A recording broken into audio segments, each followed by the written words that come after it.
My wife, 40 female, and I, 43 male, were married for 13 years and had an 8-year-old son. Life as we knew it was destined to change abruptly. For some context, my best friend became an uncle figure to our son from the day he was born. Our family included him, and we were all close.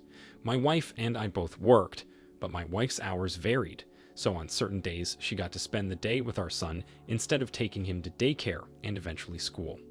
My in-laws were very involved with our son. They volunteered to take him to every baseball practice and game. They always spoke to him in the wisest and most loving way possible. I could tell they wanted to teach him everything they learned in so many years of living. They wanted to be a trusted and stable presence in his life. They were unaware that his mother kept a very dark secret for many years that was about to be exposed. My wife was getting more distant. It seemed like she was trying to convince herself she didn't need me in her life. She wanted to believe that what she was planning wouldn't ruin any of our lives. According to her, this was only supposed to set things right. One day, my best friend called me, and I could tell something was wrong. He asked me to meet him for lunch, and that's where he broke the news. My son, the boy I'd been raising all 8 years of his life, was actually my best friend's son. My wife cheated on me all those years ago, and they knew he was his father. My wife insisted they keep it a secret from me, because she didn't want to go through a divorce and custody battle. She knew that her infidelity would be proven, and she would lose any and all support from her parents. Now my best friend was telling me he wanted to be my son's father, his rightful father, as he put it. Not only that, but he also wanted to marry my wife, so they could be the family they were always meant to be. I was absolutely furious with him. I slapped him across that face for trying to steal my family, and told him to go get his own. He dismissed the people that were concerned for him after the slap, and whispered to me that it was actually me who was in the way of him, living the life he was supposed to live with my wife and son. He told me I should just let them go and seek out a new woman to have kids with, so we could each have our own family. I knew I had to stop his delusion from becoming a reality. I went home and confronted my wife, telling her what my best friend was trying to claim. Instantly, she was on edge and pulled cigarettes out of her purse. I didn't know she started smoking again. She admitted that she knew my best friend was actually my son's father. As if that wasn't enough, she let me raise him all these years without telling me the truth. She'd also been taking our son to see my best friend, without me, any chance they got. I asked her the next logical thing, which was she also sleeping with my best friend all these years? She quickly said no, she wasn't sleeping with him that entire time. In the past 8 years, there was 1 year that they stopped seeing each other. My brain was slow to process what she said. That meant that for at least 7 years, my wife was sleeping with my best friend behind my back. I didn't realize because I trusted them, and he was very involved in my son's life. I finally understood why. It wasn't the innocent, caring, genuine personality I thought my best friend had. It was because he wanted to know his own son, without admitting he was his father. I slapped my wife too, as soon as my soul re-entered my body. I hated them both for taking advantage of me and letting me live a lie. Regardless, I felt like this boy's father. I loved him as my own. I filed for divorce and a paternity test, which my wife and AP were only too happy to do. It proved that what they were saying was true. It broke my heart, but I already resolved to be my boy's father and win custody of him. After the DNA results came back, the court hearings began. My wife was voluntarily living with AP, but they didn't even try to have our son live with them. They let him stay with me in the same house he lived his whole life. Their reasoning was that these were the last months I would have to act as his father and basically say my goodbyes. I didn't let this time with him go to waste. I set up security cameras around the house so that the court could see exactly how my son and I got along and lived life. In the videos I collected, they could watch us color, play games, pick ripe vegetables from the garden, plant new plants, do chores, feed the birds, play with our cats, do homework, and cook meals. My son was involved in everything I did at home, just like he was before Mommy left. While coloring one day, he asked me what was going on. He already knew Uncle Bobby wanted to be his dad, and this confused him. He said he wanted me to be his daddy, so he drew a picture of us and asked me what my real name was. I laughed and told him even how to spell it. In court, my ex-wife and ex-best friend started to realize their case wasn't looking too good. They tried anything and everything in their power to take him from me. They were his rightful parents after all, but that wasn't enough for the court. In me, the judge saw a loving, supportive husband and father. I was the one to financially support my wife and son all these years. In my exes, he saw two dishonest individuals that tried to hide the truth as long as possible. They both took advantage of me and lied. When the judge said this, they were devastated. As a last-ditch effort to win custody of their son, they tried to claim that they were worried about his well-being. When the judge asked more about what they meant, they implied that I had hit him several times in the past due to my uncontrollable anger. There was no evidence of that because it had never happened, and I had no anger issues. The judge actually called them despicable for trying to claim that. He already watched the videos I gave him. Then he showed them the drawing from my son, where he wrote my name. My ex and AP started crying and wailing immediately after I was awarded custody. My wife hadn't even told her parents what was going on. She was so sure they were going to win custody that she decided not to tell them anything until it was all said and done. Needless to say, when she told them everything, they freaked out. They were furious at her for lying about who her son's father was and, more importantly, losing custody of him. They grieved for months before reaching out to me. They explained that they didn't know anything until after the court hearing, and that they wanted me to know they disowned their daughter for her life choices. They swore to me that if I allowed them to see their grandson, they wouldn't share their time with anyone else.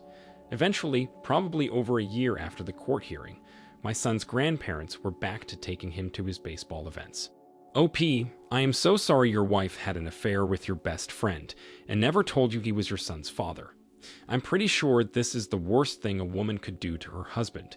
Creating life is precious. It shouldn't be a place for dishonesty and heartbreak, but the reality of this world is sad. People today are way too focused on sex and instant gratification. People are also very sensitive to words and peer criticism.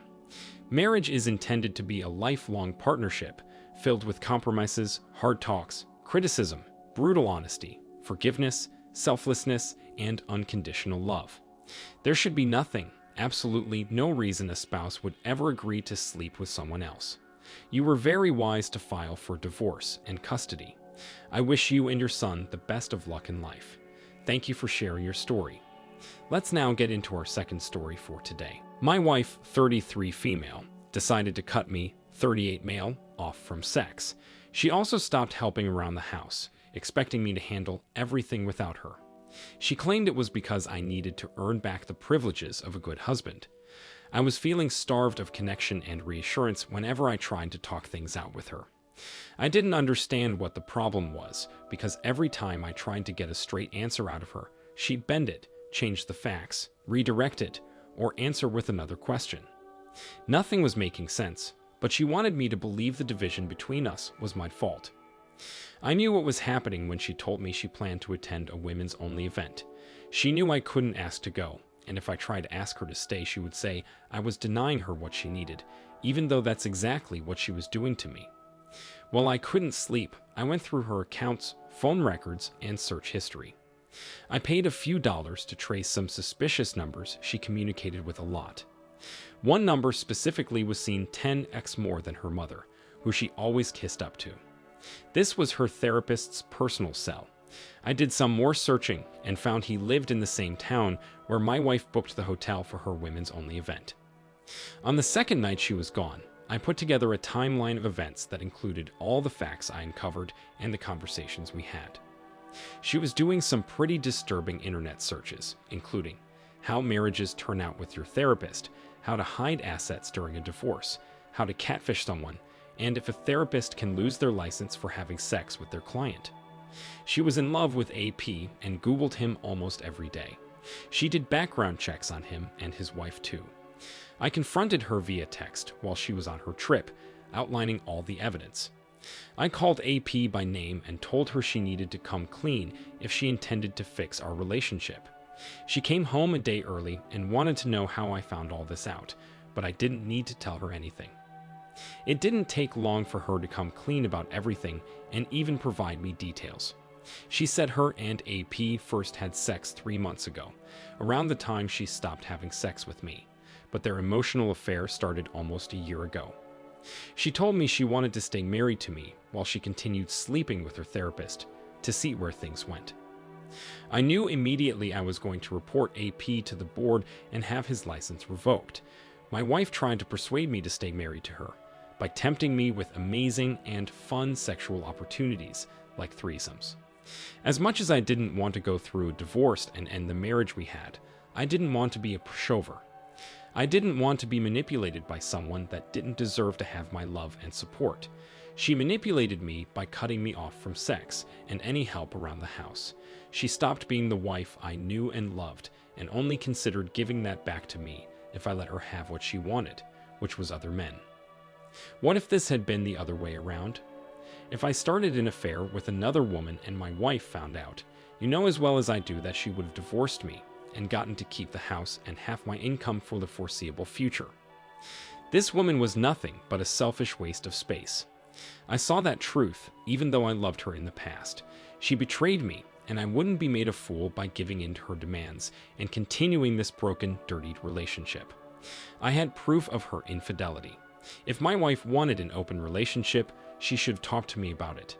If she talked to me about it instead of cheating on me, we might have been able to save our marriage.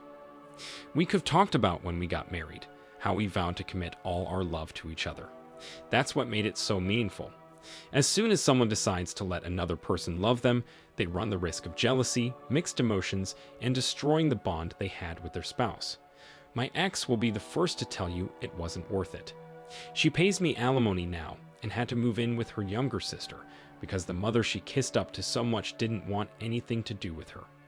AP lost his license, his wife, and his kids. I think he might regret the affair even more than my ex does. After the truth came out, he had absolutely no interest in continuing their relationship. He broke her heart and made a fool out of her, but no one did that better than herself. My ex also lost her job after all this, so now she lives under her younger sister's roof as an unemployed divorcee. OP, this level of betrayal is very hard to recover from. This was a professional that you and your wife trusted. This was the kind of person that should have helped to improve your wife's mental health, and therefore your marriage and life together. It's always a good idea to gather evidence before confronting your spouse. I am proud of you for making the decisions you made. It's difficult to decide your spouse has done something that you can't forgive, but that's exactly what happened. You married with the intention of staying together for life, without betrayal or infidelity.